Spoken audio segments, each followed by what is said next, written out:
Salut à tous, c'est Sully Perfect Ten, j'espère que vous allez bien. On se retrouve pour la review de WWE Money in the Bank 2024 qui s'est tenue cette nuit à Toronto. On va revenir dans le détail sur ce que j'ai pensé du show, comme d'habitude, les notes, mon analyse, toujours selon moi, mes propres goûts personnels, ma propre perception des choses. C'est comme d'habitude très subjectif. Vous avez le droit, bien sûr, de penser différemment.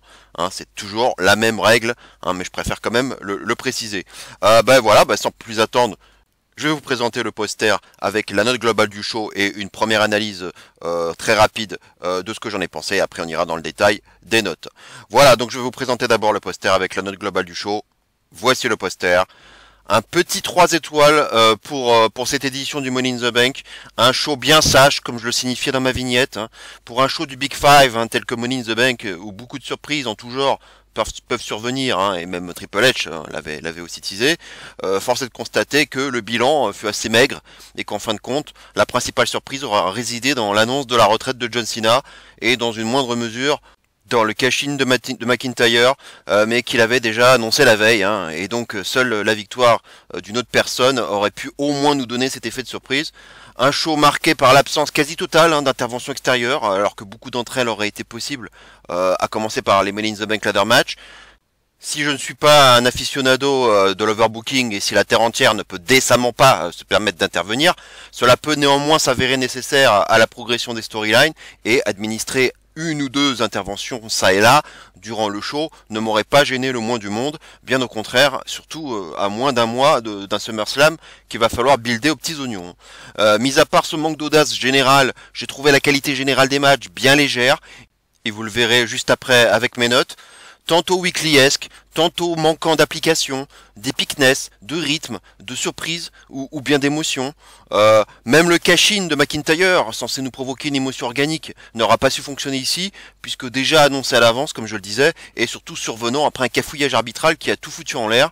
Une mallette masculine, parlons-en, déjà sacrifiée en seulement l'espace d'une heure, sur l'autel d'une seule rivalité et confiée à un catcheur qui en avait tout sauf besoin, au lieu d'un catcheur méritant, qui a besoin de faire sa marque à la VVE en franchissant un palier significatif. Heureusement, le choix Stratton fait bien plus judicieux et salutaire. Un show aussi, il faut le dire, plombé par un public de Toronto que j'ai trouvé fort décevant et largement en dessous de celui de leurs compatriotes montréalais, et de loin le moins bon public étranger qu'on ait pu voir dans un PLE de la VVE en 2024. Bref, entre manque d'audace, ambiance tiédasse et in-ring assez convenu, cette édition du Money in the Bank 2024 ne restera pas dans les annales et constituera pour moi une grosse déception. Il est même possible que l'annonce de la retraite de Cena soit la seule chose dont on se souviendra dans ce PLE, c'est dire si ce show fut décevant. Maintenant, je vais vous présenter le graphique avec les notes de chacun des matchs, dans l'ordre bien sûr de leur apparition. Voici les notes. Le Money in the Bank masculin, 3 étoiles et demie. Sami Zayn contre Braun Breaker, 3 étoiles et demie aussi. Priest contre Rollins, et même contre McIntyre, 3 étoiles et quart. Le Money in the Bank Ladder Match féminin, 3 étoiles et demie. Et le Bloodline contre Orton, KO et Cody, 3 étoiles. Donc comme vous voyez, que des notes bleues, et c'est très très compact, entre 3 et 3,5. C'est même très rare de ma part de ne pas vous mettre des notes, de notes qui atteignent le 4 étoiles, quoi. C'était vraiment pas extraordinaire, on peut le voir déjà dans ces notes, quoi. Voilà, maintenant on va aller dans le détail de chacun des matchs, on va aller dans l'ordre. On va commencer par l'opener, à savoir le Money in the Bank Ladder Match masculin, 3 étoiles et demie donc pour la note. À noter que Drew donc était le dernier qualifié, parce qu'à ce moment-là dans mes pronos on le savait pas encore, dans un très bon triple threat match avec McIntyre, donc Sheamus et Dragunov, donc une qualification pas trop surprenante de McIntyre. Un choix malin d'opener qui permettait de commencer logiquement avec un Money in the Bank Ladder Match et aussi d'ouvrir directement la voie à un possible cash-in plus tard lors du match entre Priest et Rollins, voire un cash-in sur Cody même, si cela paraissait très peu probable. L'entrée de Jey Uso décevante, est très loin du niveau de la France. On verra de manière générale d'ailleurs que le public, comme je le disais en intro, n'a pas été à la hauteur. Duel Jey Uso et LA Knight, qui avait été teasé au début du match, comme on l'avait pu déjà le voir à SmackDown, et un duel on va dire qu'on reverra plus tard, mais cette fois-ci avec un travail à deux pour annihiler Drew McIntyre avant de s'affronter à nouveau lors de l'ascension d'une échelle afin de permettre ce qu'on attendait tous, hein, c'était l'alternance de chants yeah et yeet de la part du public. Andrade, lui, aura permis de faire de beaux spots. Il a fait ce pourquoi on l'a amené dans ce match, hein. Le springboard leg drop sur Gable, le reverse Spanish fly sur Carmelo Hayes, et à nouveau un sunset flip powerbomb sur Carmelo Hayes, comme sur Finn Balor dans le passé, hein, un move que j'avais appelé justement de mes vœux dans ma précédente vidéo, donc je suis content qu'on l'ait revu.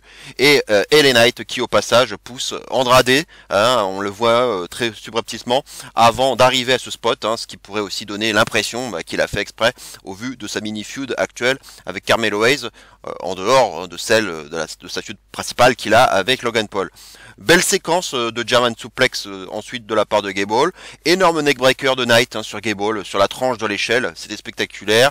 Après que Gable soit resté suspendu dans les airs en se maintenant au mousqueton suite à la suppression de l'échelle par Jay, Gable se laisse tomber à terre de façon impressionnante, suivi d'un spear de Jay. Jay est alors seul au monde, il grimpe l'échelle et n'a plus qu'à récupérer la mallette. Le plan serré classique du futur vainqueur, le match est terminé et Jay, le grand favori, va s'imposer. Mais non, au dernier moment, Drew va balancer une échelle en pleine gueule de Jay qui va retomber durement au sol. Drew va balancer ensuite Jay à l'extérieur avec un petit Claymore là et n'a plus qu'à choper la manette pour s'imposer. Drew devient donc Mr. Money in the Bank. Bon, c'était pas mon pronostic et comme je l'avais titré dans ma précédente vidéo, j'avais appelé à Gamble on Gable, qui avait bien plus de choses à raconter avec cette mallette que n'importe qui d'autre dans ce match et qui aurait largement mérité d'avoir enfin une récompense après tous ces échecs répétés pour le titre intercontinental. Maintenant, est-ce une déception ? Pas totalement, je dirais, car pour être honnête, hein, j'ai changé de prono hier. Et je me suis finalement rabattu sur le choix, je dirais, le plus sûr et le plus raisonnable, à savoir Jey Uso, bien que je ne cautionne absolument pas ce choix, hein, je l'avais dit déjà dans ma vidéo prono. Pas de regret donc au final, hein, puisqu'au final, ça n'aura été ni Gable ni Jay. Au moins, je suis content que Jay n'ait pas gagné, car il n'a pas la stature d'un champion du monde, hein, très clairement, et on a déjà pu le voir à WrestleMania et à Backlash, que dans des matchs 1 contre 1, il est assez limité dans un ring, et puis avec la Bloodline, hein, il aura déjà bien d'autres choses à raconter, quoi qu'il en soit, donc pas besoin d'avoir un titre de champion du monde pendant la période qui va venir. Hein. Maintenant, par rapport au choix de Drew McIntyre, je trouve ça dommage, dans la mesure où il a le profil type du gars qui n'a pas besoin d'une mallette pour obtenir un title shot au titre mondial, d'autant plus qu'après s'être fait justement caché à Mania, sa revanche en Écosse s'est à nouveau terminée de façon injuste, ce qui lui permettait, quoi qu'il en soit, de conserver une cartouche, hein, pour un autre title shot. Maintenant, oui, on sait très bien qu'il y a aussi une storyline au long cours entre Drew et Voldemort en parallèle, et que la tentation de donner la mallette à Drew était évidente, d'autant plus que Drew donc avait déjà annoncé vendredi lors du kick-off du Money in the Bank qu'il gagnerait la mallette et la cacherait le soir même. Donc, d'un point de vue purement scénaristique, je peux comprendre ce choix, mais comme je le dis chaque année pour chaque Money in the Bank, et comme je le disais en intro, j'aime bien quand la mallette est donnée à quelqu'un de méritant qui a besoin de cette mallette pour franchir un palier dans sa carrière et en faire une star. Et je n'aime pas quand cette mallette est donnée à un main eventer déjà établi, comme ça a pu être le cas pour par exemple Lesnar ou John Cena en leur temps. Ça me donne l'impression d'une mallette gâchée, et je le dirai encore davantage, hein, lors de la review d'ailleurs du match entre Priest et Rollins. Sur l'évaluation du match, j'ai donné un 3,5 donc à ce match qui sera loin d'être le meilleur Money in the Bank ladder match masculin qu'on ait vu. Évidemment, on aura eu quelques spots notables, hein, et sympas, grâce notamment à Andrade qui aura fait le taf dans ce match, bien qu'en dehors de ces 3 spots marquants, il n'aura rien fait d'autre. Gable aura eu sa séquence à lui avec ses German suplex. Melo m'a paru plus en retrait et aura surtout servi de victime pour vendre les spots du mieux possible. Hein. On nous aura aussi un peu raconté le duel entre Jay et LA Knight teasé la veille à SmackDown, bien que ce duel ne soit pas amené à raconter grand chose dans les semaines à venir. Les deux étant dans des brands séparés. Jey Uso n'aura pas non plus été inoubliable dans ce match par ailleurs. Sans son hit movement, il perd quasiment toute son aura et ça se voit.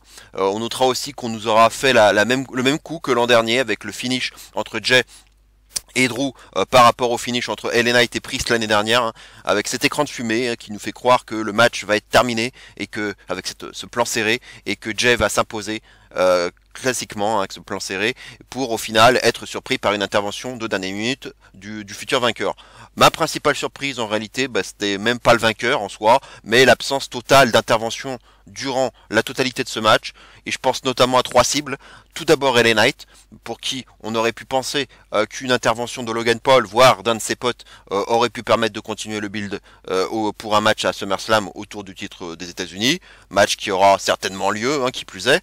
Deuxième cible potentielle, Drew McIntyre, forcément, l'intervention de Voldemort aurait pu faire sens, voire des jelly, comme certains le soufflaient durant le countdown, mais je pardonne davantage cette non-intervention, puisqu'à partir du moment où Drew annonce vouloir cacher le soir même, autant attendre le match de championnat pour intervenir et faire rager encore davantage ton rival du moment, quoi.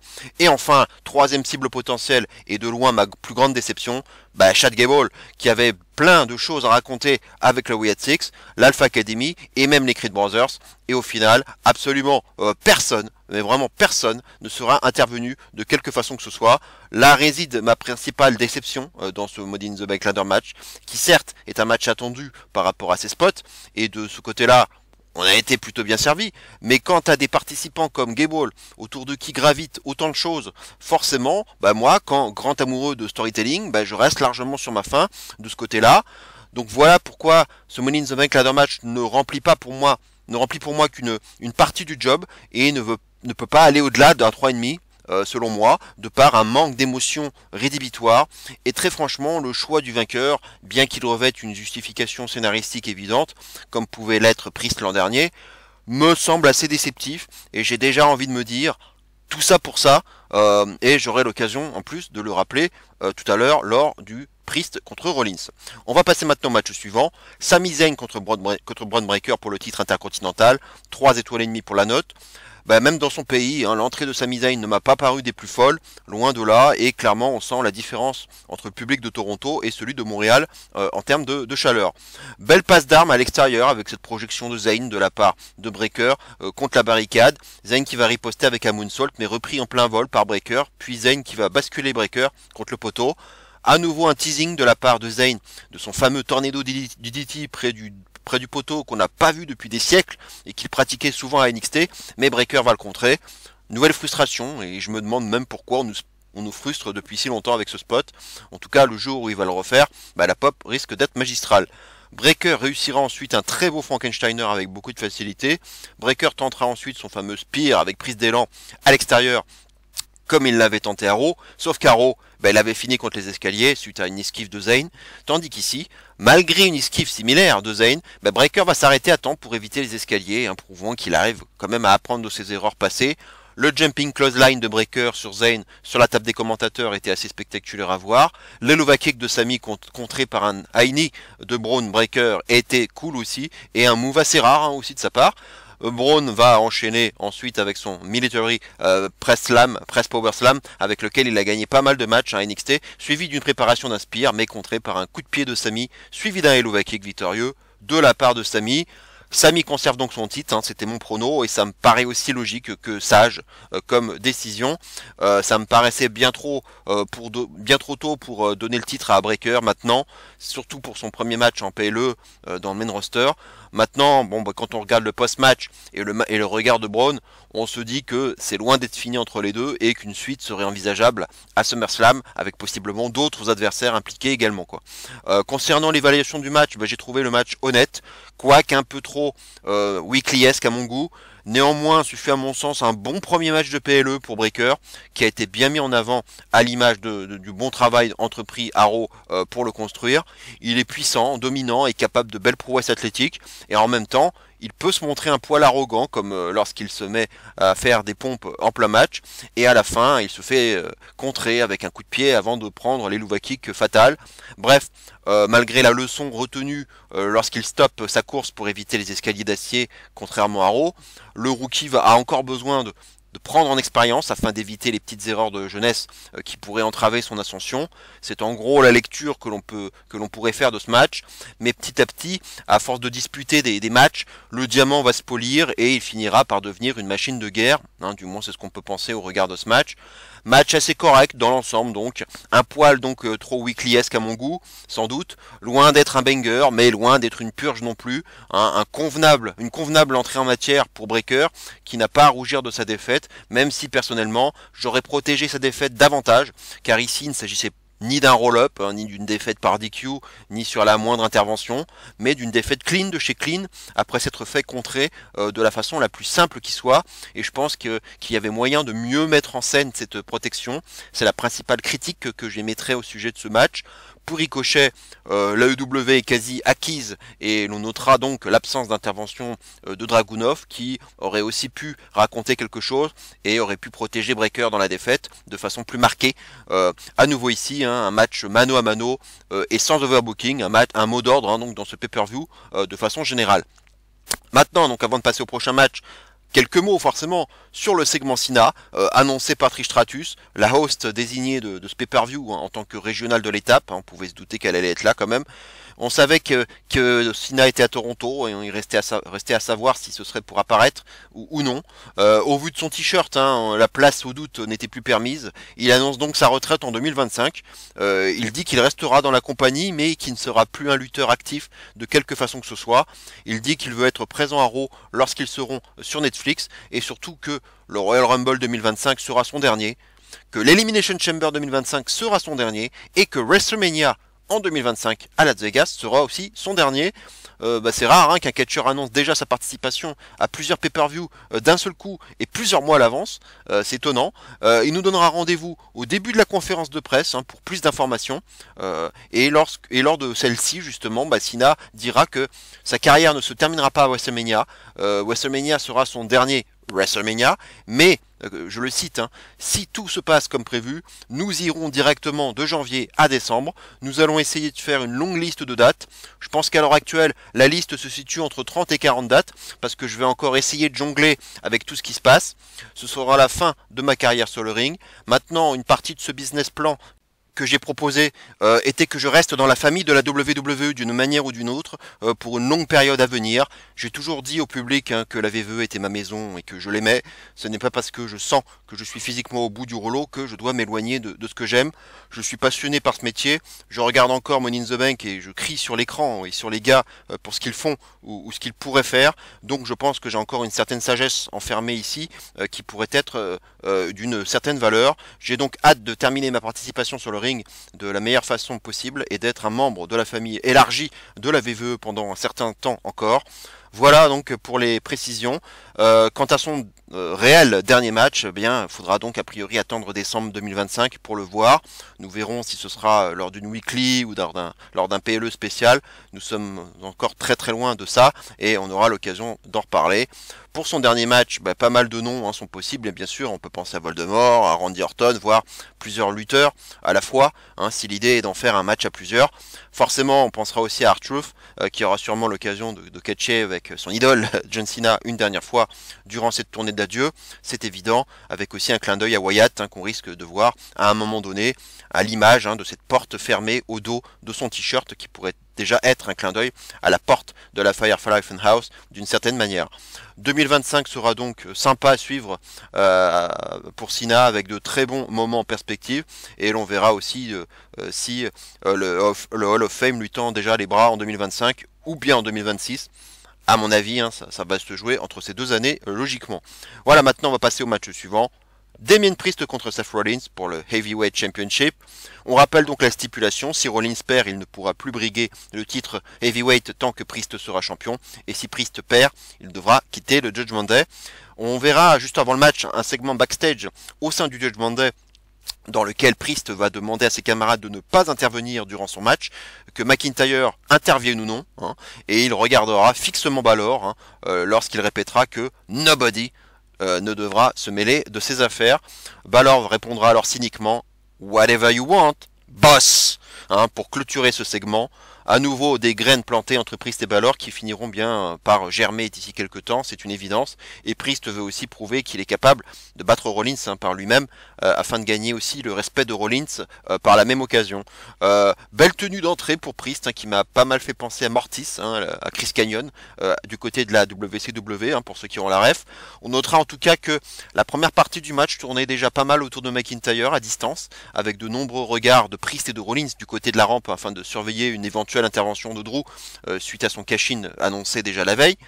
Belle séquence d'échanges de coups répétés, suivis de jolis coups de pied de la part de Priest. Rollins portera ensuite un curb stomp, mais de dos, cette fois-ci, non pas sur le côté comme il en a l'habitude, mais dégagement de Priest. Rollins provoquera alors Priest en lui demandant de se comporter en homme et de se relever pour l'affronter. Priest réagira immédiatement avec un joli Razor's Edge, mais finalement dégagement de Rollins. Suite à une nouvelle belle passe d'armes, Rollins réussira en plusieurs temps sa Falcon Arrow après sa superplex. Et là arrive le botch arbitral, puisque Rollins va tenter le tomber. Priest restera immobile. Et l'arbitre ne proclamera néanmoins que le compte de 2, malgré le non-dégagement de Priest. Rollins se fait donc clairement enfler sur cette séquence, et en live, personne n'a compris ce qui se passait. Le public fait alors le signe 3 avec les doigts, là, comme n'importe qui le ferait à ce moment-là.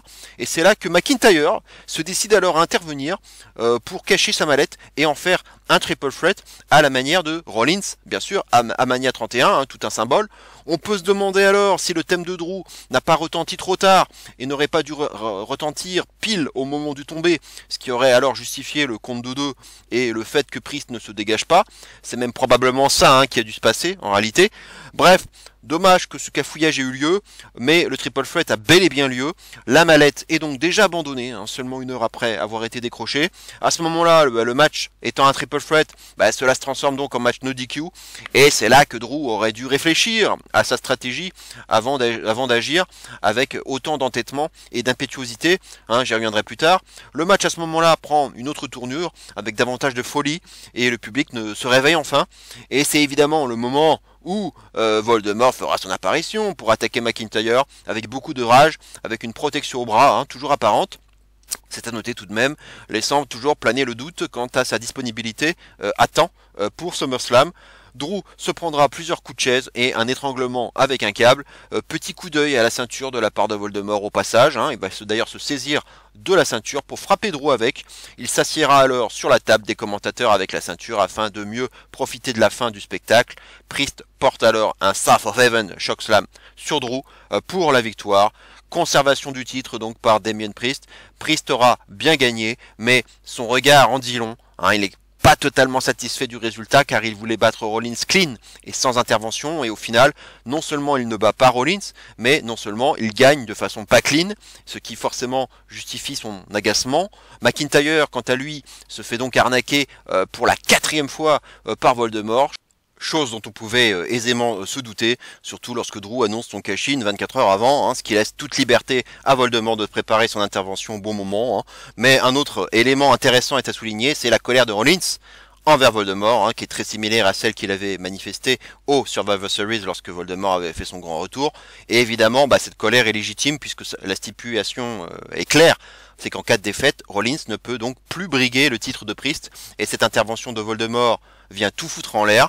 Alors oui, l'écriture est bonne en soi, tout coule de source, et ça me semble assez peu critiquable en soi, mais je reste tout de même assez frustré de voir la mallette sacrifiée et foutue à la poubelle pour le bien de la progression d'une storyline, quand bien même tout ceci fasse sens.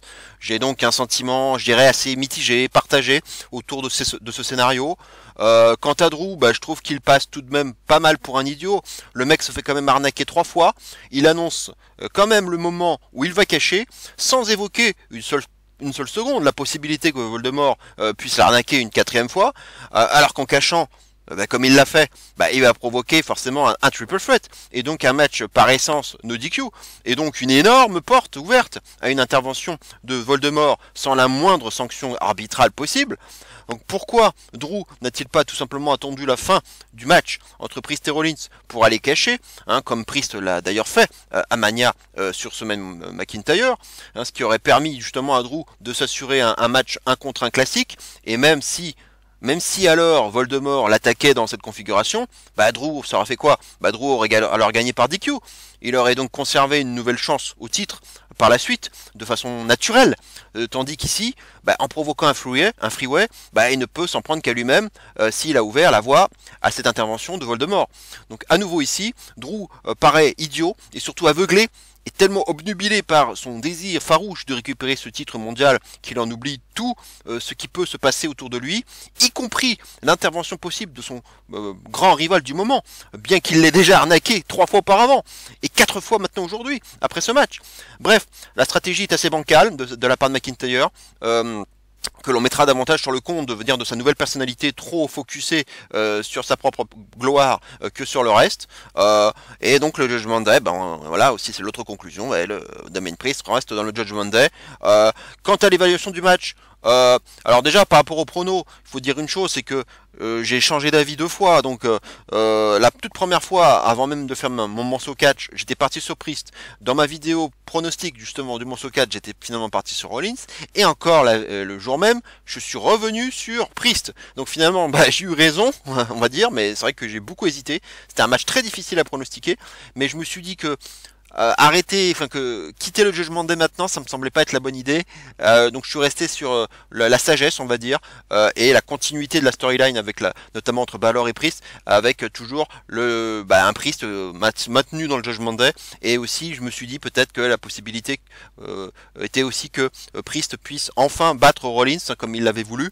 Bon, ça n'est finalement pas arrivé, mais il y avait aussi une autre lecture que j'ai pu lire et entendre qui est pas idiote, c'était le parallèle fait entre le match justement de Forbidden Door entre Will Ospreay et Swerve, avec un Ospreay qui a de ce qu'on a pu lire avait voulu vraiment élever Swerve comme un champion crédible et durable, et ben on peut aussi faire ce parallèle en se disant que Rollins a voulu servir d'Ospreay finalement, a voulu faire son Ospreay en élevant Priest et en le légitimant comme un champion, et qui sera peut-être finalement plus un champion durable que de transition comme on aurait pu le penser. Voilà, c'est une autre lecture que je trouve pas inintéressante en soi et qui pouvait aussi justifier la victoire, en tout cas la conservation du titre par Priest. Quant à l'évaluation du match, bah, le match n'est pas mauvais en soi. Priest et Rollins ont une assez bonne alchimie qu'on avait déjà aperçue entre ces deux hommes lorsqu'ils se sont déjà affrontés dans le passé. Ça catche bien, c'est propre, c'est aussi bien aérien que percutant, mais le cafouillage arbitral avec le thème de Drew arrivé tardivement, bah, ça a pas mal refroidi l'ambiance, je trouve, atténuant beaucoup l'effet du cash-in qui d'habitude provoque toujours la folie du public, chose qu'on n'a pas pu avoir ici, d'autant plus que ce cash-in avait été donc annoncé à l'avance. Le reste est cousu de fil blanc à partir du moment où Drew arrive, et le scénario est totalement logique si on reste, on va dire, dans la continuité de ce qu'on a vu depuis le début de l'année. J'ai été parti sur un 3,5, mais je vais malheureusement redescendre à 3,25 en donnant un malus de 0,25 lié à ce cafouillage arbitral et à ce cash-in qui manquait de saveur et d'épicness, et qui tuait alors tout suspense quant au résultat de ce match.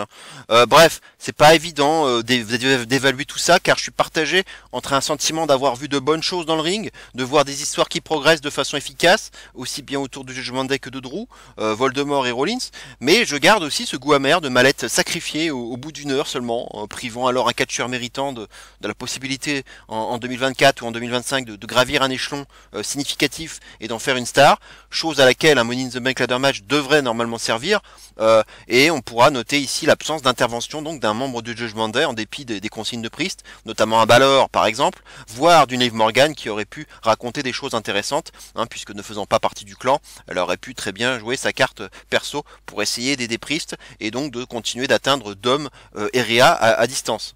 Bref, j'ai beaucoup parlé de ce match, mais il y avait vraiment beaucoup à dire et il fallait que je vous le fasse part de l'ensemble de mon ressenti, auquel vous avez bien sûr le droit d'adhérer ou non, c'est totalement subjectif comme à chaque fois. On va passer maintenant au match suivant, le Money in the Bank Ladder Match féminin. 3 étoiles et demie pour la note. À noter que Zoey Stark était la dernière qualifiée. Je suis déçu pour Dakota Kai notamment, qui n'a toujours pas pu avoir son opportunité en solo en PLE, alors que Zoey Stark, elle en a quand même déjà eu plusieurs, donc c'est dommage. Et puis ça aurait pu raconter quelque chose entre Kai et Io Sky, qui aurait eu un petit avantage numérique par rapport aux autres. C'est dommage.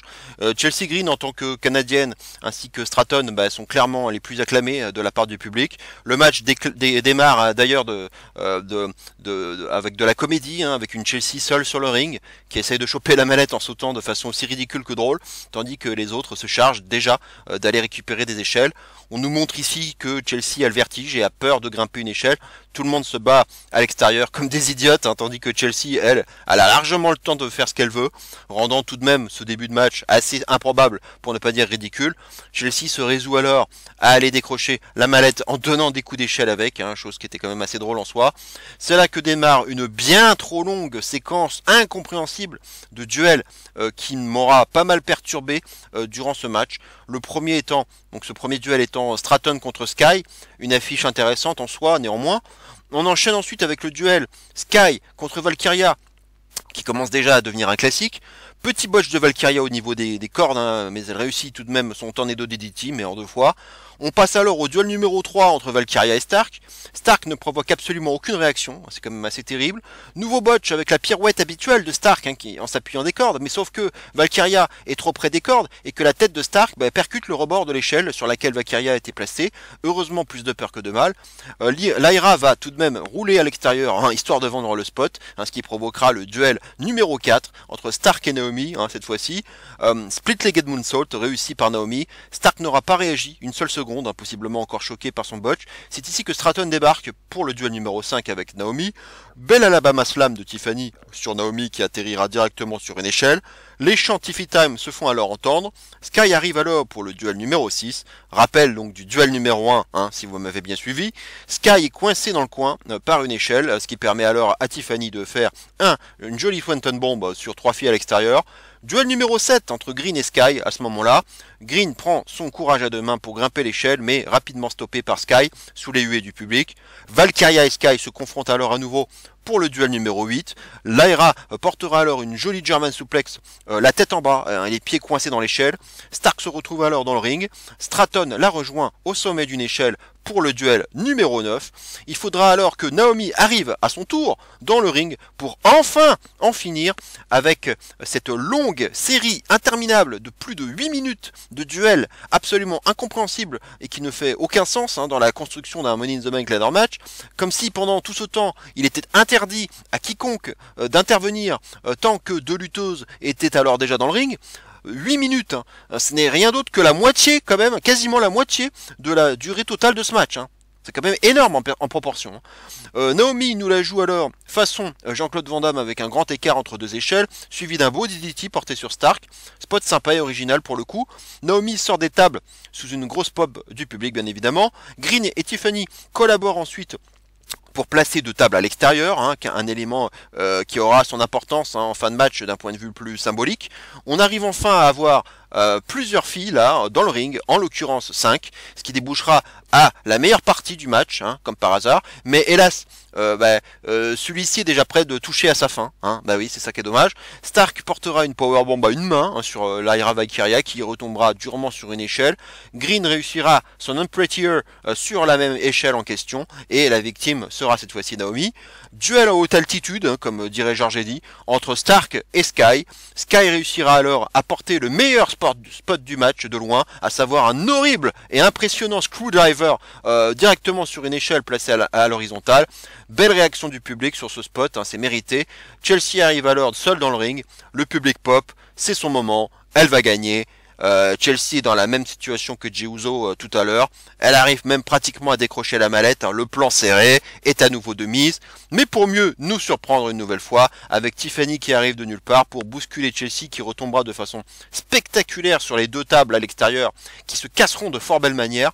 Un spot qu'on pourrait assimiler à celui que Chelsea avait déjà subi en compagnie de sa copine Deonna Purrazzo du côté de Slammiversary 2022, hein. Ça c'était chez Impact pour ceux qui ont la ref.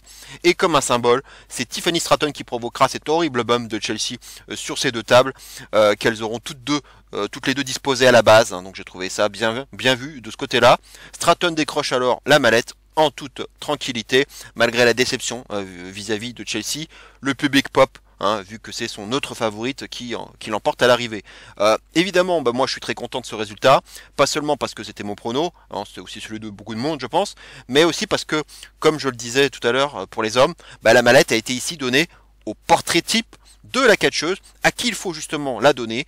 une catcheuse d'avenir, prometteuse, talentueuse et charismatique qui pourra alors bénéficier d'un push d'envergure qui va faire décoller sa carrière de façon significative. Pour moi, le choix est parfait et il n'y avait pas d'autre alternative, même si j'ai eu très peur en voyant la cote de Chelsea Green se réduire considérablement durant la journée de samedi, car même si le fait de la voir en Miss Money in the Bank aurait pu être drôle en soi, la perspective de la voir en future championne me faisait beaucoup moins rire en contrepartie.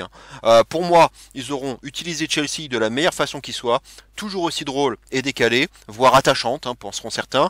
J'avais pas besoin de la voir dans un autre rôle que celui-là, et pour moi, ça suffit amplement. Io Sky, à mon sens, aura été la MVP de ce match, toujours aussi à l'aise dans les airs et capable de spots spectaculaires, à commencer par ce screwdriver phénoménal sur Zoe Stark. Match aussi, il faut le dire, terni par quelques botches qu'on ne peut pas non plus mettre sous le tapis. Naomi m'aura aussi fait une belle impression avec une belle exposition. Valkyria sur courant alternatif, je dirais, pas encore des plus à l'aise dans ce type de stipulation, et ça se voit, et ratant même donc un banal tornado DDT. Stark aura aussi pris de sacrés bumps, même involontairement, donc comme je l'indiquais tout à l'heure, jouant en quelque sorte le rôle de Carmelo Hayes dans ce match, tandis que Sky aura endossé davantage le rôle d'Andrade. Stratton aura brillé par sa présence et sa capacité athlétique avec cette victoire en opportuniste qui lui s'y avait à merveille. D'un point de vue spot, ce match aura su remplir son rôle. Il y a eu de belles choses avec de belles prises de risque à souligner. Donc oui, il y a des botches, mais il y a aussi quand même des prises de risque. Il faut quand même aussi les mettre en valeur. Le bump final de Chelsea est juste parfait. Il n'y a rien à dire sur cette fin de match qui m'a semblé être très bien réalisée. Mon principal souci, donc comme je le disais, et j'ai franchement l'impression de n'avoir jamais vu même auparavant ça dans un Money in the Bank ladder match, c'est cette longue séquence de duel de 8 minutes qui m'a beaucoup énervé en live, pour ne pas dire sorti du match, oubliant presque ici que l'on avait affaire à 6 participantes. Puis vous voyez, quand je vous relate tous ces duels, à un moment donné, vous vous dites pas qu'il y a un problème, qu'on multiplie les duels, et c'est beaucoup trop, quoi. On arrive à 9 duels. Donc pour moi, ça n'a pas de sens, et c'est une vraie faille dans la production de ce match, qui ternit aussi l'évaluation de ce match, à mon sens. Cependant, je vais au final donner à ce match donc la même note que les hommes avec un 3,5, car en dépit de ce gros point noir des duels, le match se rattrape grâce à une meilleure mise en avant globale, je trouve, des participantes à mon sens, et surtout un choix de vainqueur qui fait bien plus ce consensus. Je déplorerais tout de même ici, comme pour les hommes, l'absence totale d'intervention extérieure qui aurait pu paraître évidente, comme Damage Control, Nia Jax, ou bien Piper Niven. À nouveau ici, on joue la sobriété, mais j'avoue que j'aurais pas été contre, à minima, une intervention afin de faire avancer une histoire dans la Road to SummerSlam. Bon, c'est dommage. Et comme je l'avais aussi indiqué dans mes pronos, la perspective d'avoir une mallette rose spécialement faite et repimpée pour Tiffany risque bien d'arriver au vu de ses déclarations post-show. Donc ça me semblait clairement être un truc à faire, et il faudra sans doute s'attendre à voir cette mallette d'ici peu et aussi à disposition sur le WWE Shop, bien entendu. Rien que pour ça, la victoire de Stratton était à mon sens une nécessité.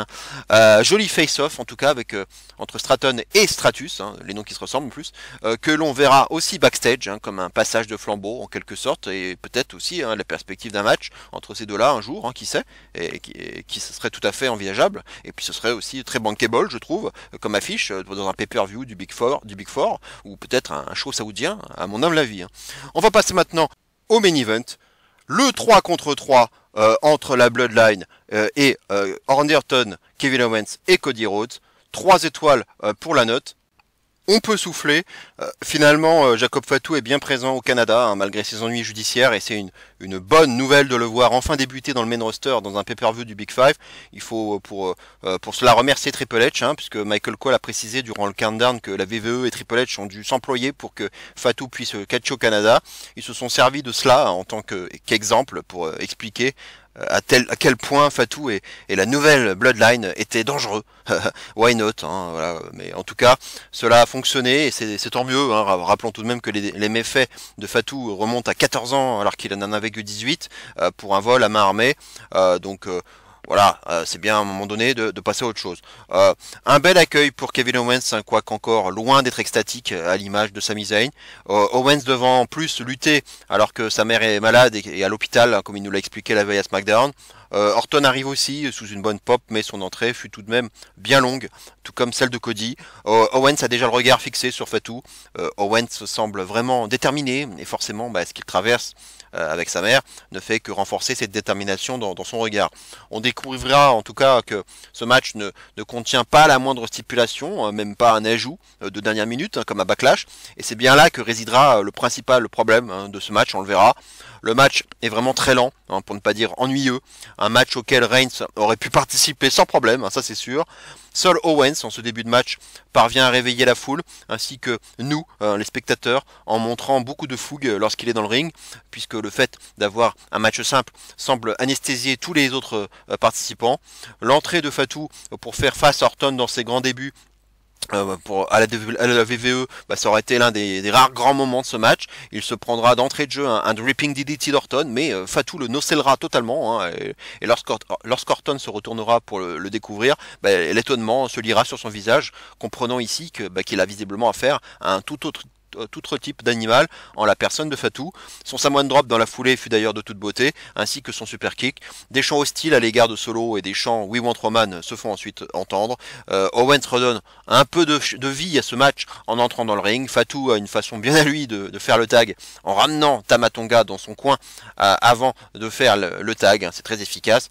Et après avoir maîtrisé Orton, Fatou maîtrise ensuite Owens. C'est le moment où les Heels entament une phase de domination bien longue, pour ne pas dire trop longue. Le coup de fesse de Fatou sur Owens à la manière de son oncle Umaga est assez impressionnant à voir. La phase de hit se poursuit, on a même déjà l'impression que cela fait une éternité qu'on n'a pas vu Cody dans le ring. Tanga Loa prolonge la hit en sortant Orton du ring, empêchant alors Owens de lui faire le tag. Sikoa provoque Owens, qui ne se laisse pas faire et montre beaucoup de caractère. Les deux s'échangent alors des coups, mais Sikoa prend l'avantage. Plus de 6 minutes après le début de la phase de domination des Heels, Cody entre enfin dans le ring pour le tag, avec un duel entre Solo et lui-même qui donne déjà le ton de ce que sera leur match de SummerSlam. Cody fait le ménage et plonge sur Tanga Loa au lieu de Fatou, qui avait prévu le coup. Cody se dégagera ensuite d'un spear de Solo. À noter qu'une femme médecin se prendra tout de même le pied de Fatou sur la gueule après qu'il ait été renversé par Cody par-dessus la barricade. Arrivera alors l'inévitable bum d'arbitre avec ce Samoan Spike de Solo porté par erreur sur l'arbitre. C'est finalement cette phase-là qui remplacera la stipulation de DQ de ce match, en quelque sorte, puisque tant que l'arbitre est KO, les catcheurs pourront alors faire ce qu'ils veulent. Solo est cerné et se prend plusieurs prises par les faces, notamment un RKO d'Orton. Il tente même une powerbomb à 3 façon Shield sur Solo, sur la table des commentateurs, comme Paul Heyman l'avait encaissé par la Bloodline 8 jours plus tôt. Mais Fatou riposte en bon garde du corps de Solo qu'il est déjà. Fatou fera une charge sur l'arbitre après une esquive de Owens. L'arbitre n'a décidément pas de chance. Le match devient alors fou et digne de ce que j'en attendais, du moins s'ils avaient ajouté une stipulation depuis le début. Owens réussira un frog splash sur Fatou sur la table des commentateurs qui s'écroulera. C'est alors que le botcher patenté Tanga Loa réussira l'exploit de botcher un low blow sur Owens, portant dans un premier temps ce qui pourrait s'apparenter à une olive, provoquant l'hilarité de pas mal de suiveurs, moi y compris. Ce Tanga Loa, tout de même, il n'est décidément pas comme les autres et on n'a pas fini de se marrer avec lui. Orton réussira ensuite un RKO sur Tama Tonga et Tanga Loa avant de subir un Samoan Spike de la part de Solo. Nouveau duel Cody Solo. Cody réussira 2 Crossroads, mais pas le troisième. Solo étant à nouveau sauvé par l'inévitable Fatou grâce à un superbe Whisper in the Wind à la manière de Jeff Hardy, affichant ici ses capacités athlétiques exceptionnelles, suivi d'un Implant DDT similaire à un Execution façon Edge. Donc Edge, Jeff Hardy, non, vous ne regardez pas NT1, mais bien le WWE Network. Fatou relève alors Solo en s'occupant de son nouveau Tribal Chief, comme Solo pouvait le faire à l'époque avec Roman Reigns. Le paysage a définitivement changé ici. Fatou redresse alors Cody, permettant à Solo d'achever le boulot avec un Samoan Spike. Fatou ramène l'arbitre et fait lentement le changement. 1, 2, 3, victoire de la Bloodline, c'était bien évidemment le résultat qu'il fallait, et c'est surtout la bonne personne qui a gagné sur le bon perdant, à savoir Solo sur Cody, légitimement de façon certaine maintenant, un Cody Solo à SummerSlam, qui ne m'attire guère, mais qui est totalement logique au vu de ce qui se tramait ces dernières semaines. Le public est climatisé, et Fatou dépose alors à Solo son collier de Tribal Chief. Honnêtement, quand le match s'est terminé, moi je suis resté quasiment sans réaction, pensant même que le match continuerait d'une manière ou d'une autre. La Bloodline a finalement eu tout le loisir d'achever Cody sans le moindre retour d'Orton ou bien de Wentz. Une fin qui m'a paru quelque peu flat sur le coup. Par rapport à l'évaluation du match, ce fut pour moi le moins bon match de la soirée avec ce 3 étoiles. Et rien que le tout début du match pouvait déjà le signifier. Tout d'abord par l'absence totale de stipulation qui n'avait pas de sens au vu du build-up de ce match entièrement basé sur la baston et l'envie d'en découdre. Donc ça n'a pas de sens. Et du coup, voir deux mecs attendre leur tour dans leur coin très sagement, ça ne me semblait clairement pas adapté à la situation. Cela a rendu le match bien terne, d'autant plus après ces plus de 6 minutes de domination des heels qui m'ont paru durer une éternité. Le rythme, n'en parlons pas, ce fut vraiment un match très lent et les seuls moments un peu fous furent ceux où Owens était présent, montrant une force de caractère incroyable et l'envie d'en découdre, chose que je n'ai pas spécialement ressenti chez Cody, mais surtout chez Orton, déjà pas loin d'être en pré-retraite et possiblement déjà inspiré par l'annonce de John Cena. Comme par magie, et ça paraissait évident, c'est le premier bum d'arbitre qui aura rendu ce match bien plus vivant et digne d'une explication à 3 contre 3 tel qu'on l'attendait, avec cette impression, l'espace d'un instant, qu'on assistait vraiment à un match no DQ. Un six-man en mode tornado, par exemple, aurait sûrement été une très bonne idée, mais je me doute qu'on aura des matchs à stipu prochainement, notamment à SummerSlam, avec un possible Owens Orton contre Fatou et Tonga, par exemple. Deux MVP à ressortir de ce match, Owens côté face, j'en ai parlé, et Fatou côté heel, dont les premiers pas m'ont paru fort convaincants et très bien portrayés comme le nouveau Solo, à savoir le garde du corps du nouveau Tribal Chief, autoproclamé, qui de son côté a endossé le rôle du nouveau Roman, donc à savoir Solo. Solo aura d'ailleurs à SmackDown quelques mots, on l'a vu la veille, envers Roman, qui l'invitant à essayer d'aller le chercher, s'il veut récupérer son titre, qui teasant déjà donc un match entre les deux pour plus tard. Donc à nouveau ici on notera l'absence d'une intervention extérieure, que ce soit Jimmy ou Roman, chose à laquelle je ne croyais guère, mais surtout l'absence donc de Dikuleo en particulier, dont les débuts vont arriver forcément très bientôt, à commencer par SummerSlam. Mais bon, ça j'aurai l'occasion d'en reparler lors de mon prochain Manso Catch. Ah oui, Tala Tonga, faudra pas l'oublier. Voilà, j'en ai fini avec cette review du Money in the Bank. J'espère qu'elle vous plaira. N'hésitez pas à liker cette vidéo et à vous abonner à ma chaîne si vous ne l'avez pas encore fait. N'hésitez pas à commenter cette vidéo et à vous dire ce que vous avez pensé du show, vos tops, vos flops, vos notes. Voilà ce que vous avez aimé ou détesté. N'hésitez pas, toujours dans la bienveillance, bien entendu, ça c'est le plus important. Maintenant, comme l'indique ma vignette, là on va se retrouver un petit peu plus tard, puisque là il y a un peu plus de temps entre deux pay-per-view. Va falloir maintenant attendre 3 semaines, le 28 juillet pour le numéro 32 du Monso Catch et donc les pronostics de SummerSlam. À noter, donc ça a été annoncé aussi que le grand retour de Bad Blood, qu'on n'avait pas vu depuis très longtemps à la WWE, ça sera pour début octobre, et ce sera en plus 5 semaines après Bash in Berlin, donc ça laissera aussi beaucoup de temps de build-up, ça c'est une bonne nouvelle. Bref, on aura aussi largement le temps d'en reparler. Voilà, d'ici là en tout cas, je vous souhaite déjà un bon mois de juillet, puisque voilà, on va se retrouver qu'à la fin du mois de juillet, et de bien profiter de vos vacances si vous êtes en vacances dans les jours à venir. Et on se retrouvera pour plein de bonnes choses, j'espère, pour parler notamment du build-up et des build-up qui vont conduire à SummerSlam. J'espère qu'ils vont être réussis et qu'on va avoir des choses qui vont nous donner un peu plus envie, parce que là c'est vrai que ce Money in the Bank quand même il aura pas mal refroidi, je trouve, notre hype, en tout cas pour les quelques matchs qu'on avait et pour lesquels on avait justement une hype. Moi en tout cas je fais partie des quelques déçus. Voilà, donc portez-vous bien, on se retrouve très bientôt et d'ici là, bien entendu, n'oubliez surtout pas, et plus que jamais, vive le catch et zéro miedo. Ciao à tous.